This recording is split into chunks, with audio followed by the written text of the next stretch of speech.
Saudaraku, Dinas Sosial Aceh Tengah mengadakan seminar perencanaan detail engineering design atau DED detail gambar kerja Taman Makam Pahlawan Raja Bukit dan perencanaan DED Monumen Syafruddin Prawira Negara di Aula Dinas setempat pada Selasa 4 Oktober 2022. Acara itu resmi dibuka oleh Asisten Pemerintahan Keistimewaan Aceh dan Kesejahteraan Rakyat Setdakap Aceh Tengah Dr. Andes Haji Mursyid MSI. Mr. Syafruddin Prawira Negara adalah seorang negarawan dan ekonom Indonesia. Ia memimpin Indonesia sebagai Ketua Pemerintah Darurat Republik Indonesia atau PDRI. Selain itu, ia juga menjabat sebagai Menteri Keuangan dan Gubernur Bank Indonesia pertama.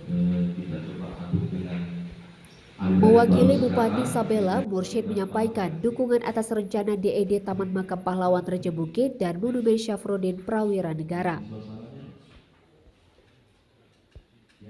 Menurut Mursyid, hal ini sejalan dengan telah dilaksanakannya Seminar Nasional Eksistensi Republik Indonesia di tangan Mr. Syafruddin Prawira Negara dalam rangkaian kegiatan PTKI RRI pada Sabtu, 16 April 2022 lalu. Bupati Aceh Tengah Dr. Andes Sabela Abu Bakar membuka kisah di balik Pemerintah Darurat Republik Indonesia atau PDRI di Aceh Tengah. Seminar itu adalah upaya mewujudkan harapan menjadi dasar ditetapkannya Kabupaten Aceh Tengah sebagai kota pusaka. Dari Aceh Tengah, Romadadi, Tribun Gai TV.